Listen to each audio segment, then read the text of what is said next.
should we say, guys, for the people? Kuma 2 a.m. Guys, kwatakangonaya inango zvimwe ndatanga ndichakweva machira kudai ndichakweva machira zvindakunuku ndiringodai zvimonera kusvika kunuku kwese mese munomu matota ava nawo apa zvaitika mvura yapinda yese direct nekuekera laki ndandaisa bed spirit ini chandiri kungokumbirawo kavanhu kusponzwa nezibepa rinokavha pamusoro pemba pesi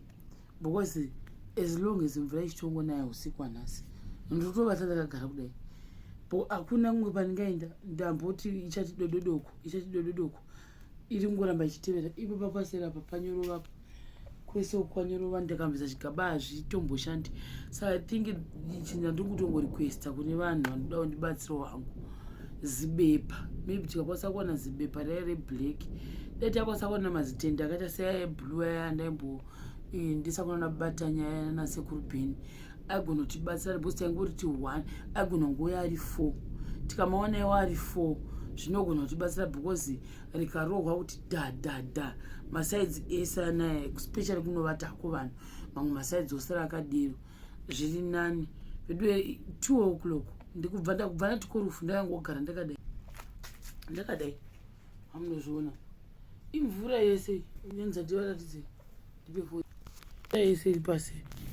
madhaka pakamira uyo apa mvura kwangaita because kumusoro uko kwese uku kwandabva kwese uku ndichikwevana nemachirangu kwese uku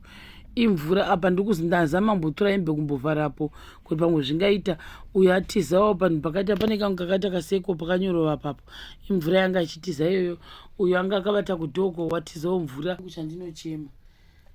chokwadi hatingambopa vati pano ndikada kutiza vana ava ndinovatiza ndiona unovata hangu kune vanhu vakandiinvita ikokoko but still ndinaona kuti ndaitira vana ava utsinye ivo vanosara vachivata pai kuti vaende kumusoro kofuti ukokoko kwandai kuti kunovhinza munengwe rume yakaiswa masemende hatingambokwani tose takadai tiri 4 amuzviona manje hatingambokwani saka ndo zviripo guys vanokwanisa kutibatsira matende zvimapepa zvangu zvese abvaruka iko kunyorova kwese kwayaita uko ndiri kungokwevana nazvo ndichinda saka kuti ndofunga ambenyopa madziro pane apa ndakagara pano kuti hapaekeri futi here hapazotodonhi futi imwe mvura here papo uyo ambomuka akagarawo ndikati ndipe ako tombotora namavhidhiyo ndikutongonamata kuti mvura idai yachingomira chaiko handisati ndambonamatira kuti mvura isanaye sezvizvi it's not easy, it's not funny uku kumwe zvinoitira sezvi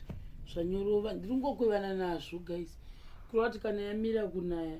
ndendotongosudira ukwanyorova kumusoro kupasa rwese ruri kumusoro kuwanyorova unosvika pakuperegwa wani iyo ikutodona imwe maihwa matende guys handisati ndambokumbisa kudai nezita rajesu guys for the people can someone sponsor me nemazipepa mazitende eblue because kada kuti reblack riya ratinoisa pasi rinogona kukasira kunzasei kubvaruka saka since tichimbovata muno mukwenguva refu todawo muchinhu chiri safe matende eblue tikamaona kana ati ari 4 iwayo I remember tikamatenga aita $17 riri 1 raita $17 pandakambomatenga inini tiri kugokwetown handisozva kuti saidi dzekunana bedbridge tingamatenga nemari mazitende iwayo ndowandiri kurequestawo kuti ngadei tamawana please vanotikwirira pamusoro pemba vampuperi varipo anoti akatisira malaiti uyo anouya achitisa vandohwa kutoti muviri wangu wese waruzuka kungoda kuti vati utonzwa kuti wanaiwa vanhu vachinja madirection ini ndogochinyanya chaindepi ndatongoti pari kudonha mbichana ndopo ndotongozororera ndiri ndozorora ndiri pano mbese iri kudonha hapana pasiri kubvinza pese vari kungonaiwa vari mukati momunhu tichingonamata nezita rajesu kuti kusaramba kuchasei kuchinaya vane mbeu dzavo dzavanoda kuti dzigobuda tinotovanamatsira kuti dai dzarega kubvina nokuti kuti mwiri wangu unogwadza gai shuwa ndovatawo ndakadai here apa pamashure pangu pacho pari kunaya kurova kuti pandakadaiwo so ndo pari nani shuwa kuvata ndakadai kuti handakagara mubhasi takutosvika 2 hours ndakangodai yotanga zviri mwari ukwadziwei moiwa handivati nhasi ukwadziwa guys ndovata sei apapa iri ngwaratotooteka ndiswededzana pamashure apo pekunaya ndovata ndakatodai nhasi ndikanditogadzira jegeri apapa vanenge vari kutiza bhozi yakuko yapinda nako yarohwa neoko yakaenda apa ina michina pekutoita chakusaidhiwoko kumapoto kunovhinzazve handisi kundoindepi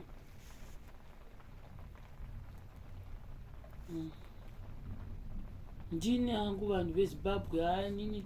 shuwa ndatambura matende guys epamusoro peimba hai kana shuwa haana jesu kristu kudai iyo usiku hwese nhasi ndovata ndakagara musana wangu apo wototanga kutorwadza ndakangogara kudai wabhingi rangu chanini ndovata ndakagara ndikagodi unoindepi izvozvo kwaunoti uindei nevanhu vese vava unoindepi unokera vanhu kuzvikoro hazvibudi titokumbirawo zvekuti tivate usiku totyisawo 2 am anokuvhurira ndiani nama good night hangu hamene kuti ndinomuka ndakagara ndakadai here